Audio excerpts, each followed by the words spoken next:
নমস্কার, বিবর্তন অ্যান্ড ব্রেন্ডস মোটিভেশনের নতুন আর একটা ভিডিওতে আপনাদের সকলকে স্বাগত। এই বছর 2024-এর যারা মাধ্যমিক পরীক্ষার্থী আছে তাদের জন্য, যারা মাধ্যমিক দিচ্ছ তাদের জন্য কয়েকটা জরুরি কথা যেগুলো মাথায় রাখতে হবে পরীক্ষা দিতে যাওয়ার আগে।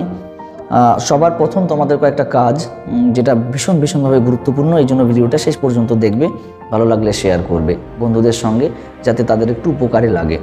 প্রথম কথা যেটা আমি বলবো সেটা হচ্ছে পরীক্ষা যেদিন আছে, পরীক্ষার টাইম তোমাদের অনেকটা এগিয়ে গেছে এই বছর, আর সেই জন্য তোমরা পরীক্ষা দিতে যাওয়ার আগের দিন রাত্রেবেলায় তোমাদের যেগুলো প্রয়োজনীয় ডকুমেন্টস, মাধ্যমিকের অ্যাডমিট কার্ড, মাধ্যমিকের রেজিস্ট্রেশন সার্টিফিকেট এবং অন্যান্য যা যা সরঞ্জাম লাগে, পেন, একটু পর্যাপ্ত পরিমাণের পেন, সেটা ব্ল্যাক হতে পারে, ব্লু হতে পারে, যেটা যার যেটাতে কমফোর্টেবল লাগে, পরিমাণে একটু বেশি, সেটা ভালো মতো স্কেল এবং সেগুলো ভালো মতো গুছিয়ে রাখবে। আগের দিন রাত্রেবেলায় এটা গুছিয়ে রাখবে, পুরো ব্যাগ রেডি করে ঘুমোবে আগের দিন রাত্রে। প্রত্যেকটা পরীক্ষার আগের দিন রাত্রেই তোমরা এগুলো গুছিয়ে নেবে, না হলে প্রত্যেক বছর কি হয়, আমি আগেও দেখেছি বিগত কয়েকটা বছরে, যে তাদের এই সমস্যাগুলো হয়।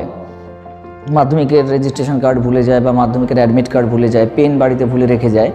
সেগুলো যেন না হয়, কারণ এই বছর তোমরা সময় খুবই কম পাবে। 9:45 থেকে এক্সাম স্টার্ট হয়ে যাবে, মানে শীতকালে যথেষ্ট টাফ ব্যাপার এটা, সেটা যেন না হয়।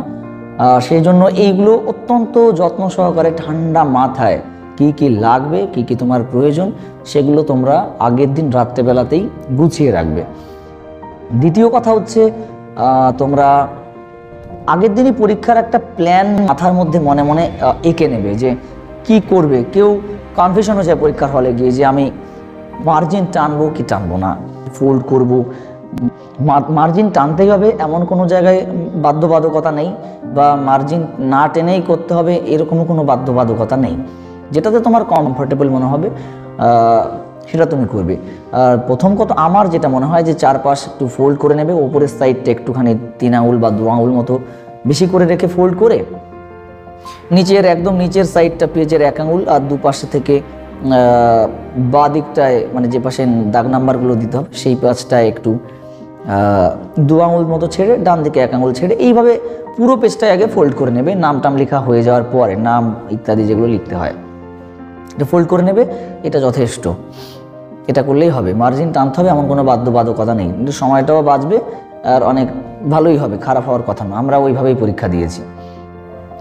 3 নম্বর পয়েন্ট যেটা আমি বলবো সেটা হচ্ছে মানে খাতা পাওয়ার সঙ্গে সঙ্গে একটু পাণ্ডিত্য ফলাতে চায় যে আমি সব জানি, আমি সব বুঝি, আমি লিখে ফেলি। এটা করার কোনো প্রয়োজনীয়তা নেই বলে আমার মনে হয়।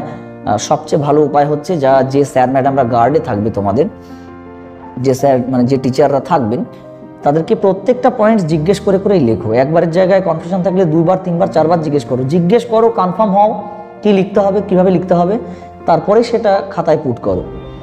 ওস্তাদি করে লেখার কিছু নেই, কারণ একটা যদি কিছু ভুল হয় তোমার খাতা কিন্তু রিজেক্ট হবে, ওই সাবজেক্টের মার্কস আসবে না। ঠিক আছে, এটা কিন্তু খুব ভাইটাল জিনিস, এটা মনে রাখতে হবে। এটা প্রত্যেক বছর কিছু না কিছু ছেলে মেয়ে করে, সেই জন্য আমি আজকের এই ভিডিওটা বানাচ্ছি। আমার 4 নম্বর পয়েন্ট সেটা হচ্ছে লুজ পেজ যদি কারো লাগে। লুজ পেজ নিতে গেলে যেটা দরকার, প্রত্যেকটা লুজ পেজে আলাদা আলাদা করে একই রকম ফার্স্ট খাতার মতো আর কি, একদম প্রথম খাতার মতো যেভাবে নাম, রোল নাম্বার ইত্যাদি ইত্যাদি লিখতে হয়েছে, পুরো ডিটেলস দিয়ে সেটা ফিল আপ করবে। ঠিক আছে, সেটা একদম কমপ্লিটলি ফিল আপ করবে। তারপরে লুজ পেজ যেটা নেবে সেটাকে নাম্বারিং করবে, P1 P2 বলে এইভাবে নাম্বারিং করবে।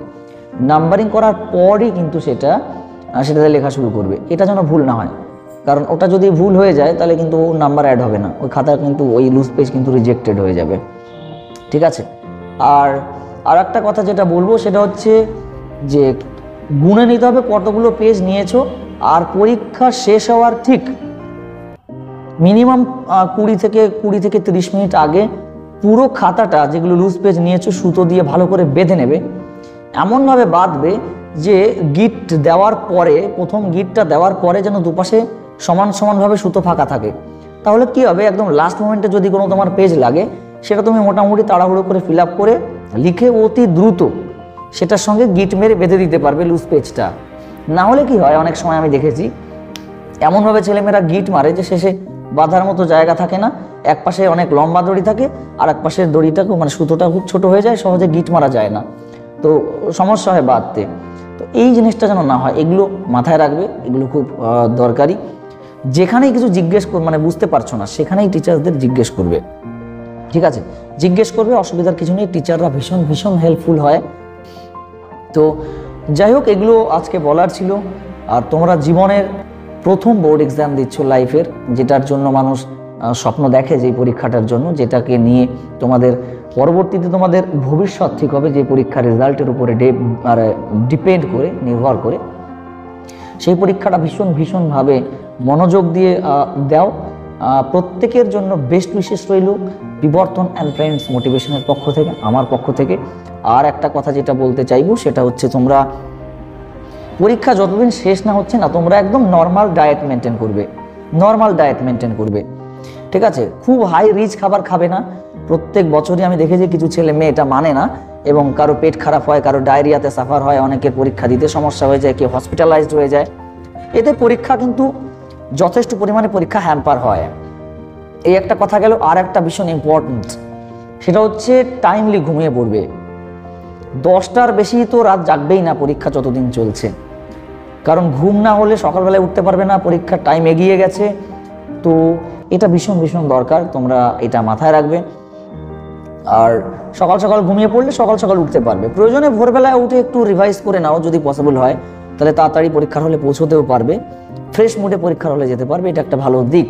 কিন্তু লেট নাইট ঘুমোবে না পরীক্ষার কয়দিন, না আর একটু পড়ি, দেখি আরেকবার রিভাইজ করে নিই, প্রয়োজন নেই। একদিনে বিশেষ কিছু হবে না পরিবর্তন। সারা বছর যেটা তুমি করোনি সেটা একদিনের রাত্রে সম্ভব নয়। যদি এটা মনে হয়ে থাকে তাহলে সেটা ভুল মনে হচ্ছে। যাই হোক, প্রত্যেক মাধ্যমিক পরীক্ষার্থীদের জন্য বেস্ট উইশেস রইল, তোমাদের সকলকে বেস্ট অফ লাক আমার পক্ষ থেকে, বিবর্তন অ্যান্ড ফ্রেন্ডস মোটিভেশনের পক্ষ থেকে তোমাদের জন্য শুভকামনা রইল। চলো, ভিডিওটা ভালো লাগলে শেয়ার করো, প্রত্যেকটা বন্ধু বান্ধবী যারা পরীক্ষা দিচ্ছে মাধ্যমিক তাদের সঙ্গে শেয়ার করো, লাইক করো, কমেন্ট করো। ভিডিওটা কোনো উপকারে লাগলো কিনা কমেন্ট করে জানাও। আর কোন টপিকে তোমাদের ভিডিও লাগবে কমেন্ট করে জানাতে পারো কমেন্ট বক্সে। দেখা হচ্ছে পরবর্তী ভিডিওতে খুব শিগগিরই। ততক্ষণ সকলে ভালো থাকুন, সুস্থ থাকুন। জয় হিন্দ, বন্দে মাতরম। ধন্যবাদ।